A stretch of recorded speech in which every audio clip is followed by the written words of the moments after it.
Alright guys, welcome back to the shop. I got kind of a cool build to show you. It's a fully machined PCSR, and the PCSR is the newest sort of old school NIC build, like design, from what I can tell anyway. Like I think it's one of the last hoppered blasters to be developed before MagFed sort of took over. The Caliburn era sort of took over, and then the your sort of just injection molded worker blasters really took over. So shortly after the 3D printed, maybe like a year-ish, Captain Slug sort of came back on the scene in a big way, and he released a few blasters. The extension spring lettuce tomato, which I never built, kind of cool. It's like a machined ESLT. And then the piranha, which is kind of neat as well, and this is hoppered as well. I never made one. And then this, and then something else.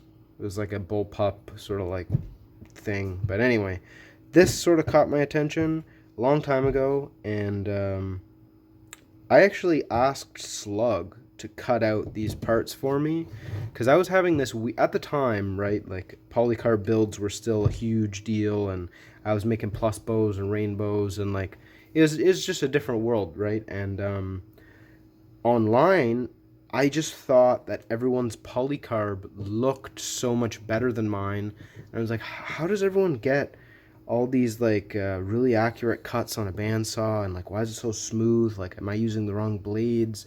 What's going on here? And I was getting like really frustrated with my bandsaw work. So anyway, I asked Slug to cut me out this, and I said, like, just cut it out, drill it, top it, do whatever you would normally do. I don't want anything else. I just cut the parts. So anyways, he cut them, and then I got them in the mail, and they looked just like anything that I made, and it made me feel a lot better about myself, that things just sort of look better on camera. And that sort of settled that for me. But anyways, I just thought I'd tell you. I didn't actually cut these parts out. I cut some of the parts out because some of them were actually not good and didn't fit, which is fine. That happens when you make parts with templates. But anyway, pretty neat design. It's a bullpup design. There's no magazine, but we used to call bullpup was basically anything that the barrel and hopper was on top of the blaster opposed to in front of the blaster. With a standard homemade, the hopper would be here, right? The plunger tube would have been here, and the hopper would have been here, and then you would have a very long barrel. With this, the air gets redirected in the plunger tubes at the back, and that's what we called a bullpup blaster. So everything's built off of this sort of center core here. You have series of reducer couplings, regular coupling, and two bushings. Actually, one's a plug, one's a bushing, and then you have this specialized U-cup seal that's sealing around the half-inch nylon that's actually used to prime this blaster. So this nylon rod actually goes through the entire blaster, pushes against the plunger head, and I'm kind of doing this right in front of me, and it's going to be difficult, but hopefully I can... Yep, there we go, get it to prime. So you see there's this rod that protrudes, and it's sealing in the seal chamber there. And this needs to be open because you need access to a screw, and then you can also like grease or oil this rod, which is kind of neat. Standard plunger rod here. And if you saw the machined Gen 1 Caliburn at all, this is very reminiscent of that. Very chunky, like it's too fat in my opinion. You have this rod and then this trigger link here. Like everything's more or less identical. Let me just deprime this off camera. It's very, very, very similar, the way the catch works, the way the whole thing works. The plunger head and rod and waffle thing is more or less identical. But anyway, I really like it. It's a sweet blaster. I got some nice comments on Nerf Modders Welcome about it. I really like how this turned out. This is just some PVC that's glued together and sort of sanded and machined nicely. And if this was 5 years ago, or if this was however long it was when this was like the peak Nerf technology, I would be all over this blaster. I would love this blaster. It's really sweet. I would totally redo this the same way I redid my machined Caliburn variant, you know, like turned this into like skeletonized side plates, like on a plus bow, and then like insert a very plus bow-ish sort of thumb hole stock here, and then you'll have the grip at a normal thickness. But I don't really see the point into like putting time into something like this these days, because like realistically I'll never field it. I may play with it a little bit at our upcoming Hell Before Halloween War, which is a no mags sort of like old school hoppered singled blaster, like, you know, Nerf like it's 2009 type war, which I'm really actually excited about. It's going to be a nice change of pace to do that. But yeah, I just thought I'd show you one of these kind of old school builds. Even though I consider this to be one of the newer designs, it is quite old. But I know some of you anyway really appreciate some of this old stuff.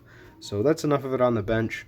We will go in the shop here, and I'll run a hopper full of slugs, because I just have a regular Y on here.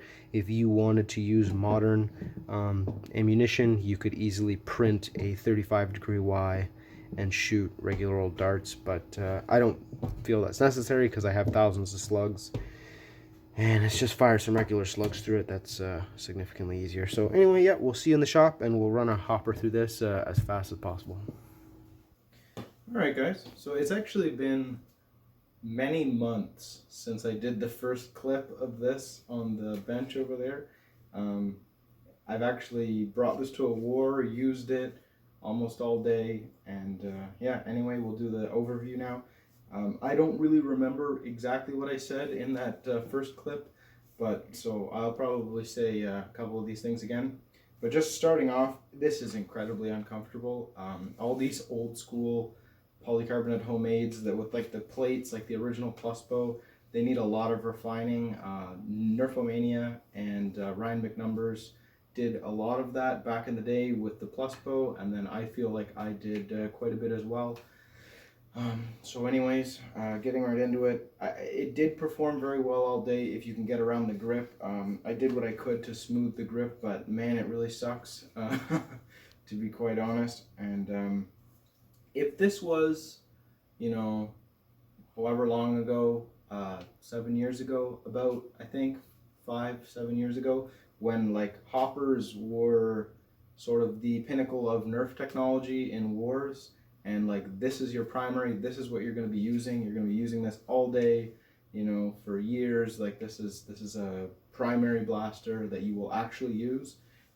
I would 100% refine this design. It is a very nice design, fully machined PCSR. Like, you know me, I loved the original PCSR, the printed one, and just like a machined version, that's great. So if I was to put that much time into this, I would 100% do what I did to the Caliburn, if you can remember that. You know, turn these into like the handle holders and skeletonize them a little bit, and then have like a solid chunk of something and do like a thumb hole stock similar to a plus bow, and that would make this very, very comfortable.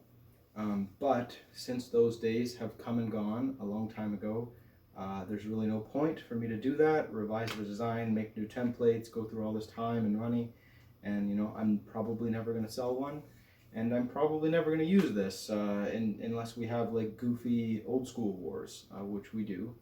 But it's just not worth the time anymore for me.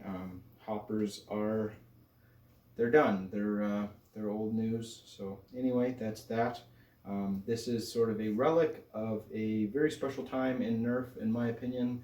The spirit of the hobby, it's not like, I don't want to sound like one of those guys like, oh, the spirit of the hobby's lost, but it was just different back then. It was much different, and this is from that time, and it was a really enjoyable build. It sort of brought me back to a different time in my life, a different time in Nerf, and it was just really nice to do one of these builds again. But anyways, guys, I hope you enjoyed the build. Do a quick seal test. And it's got a 3D printed hopper, so it's probably going to leak a little bit.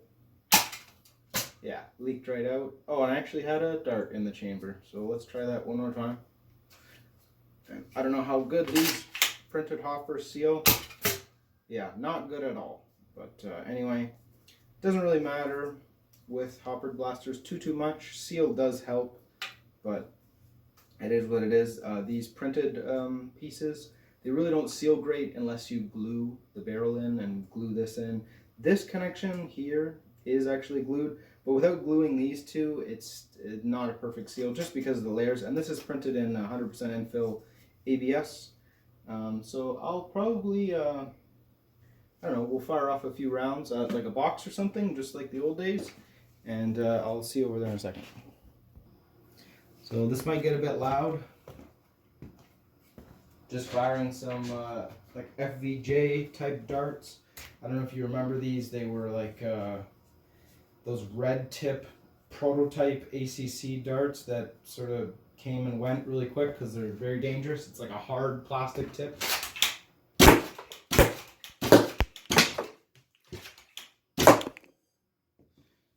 So as the hopper emptied, they stopped piercing.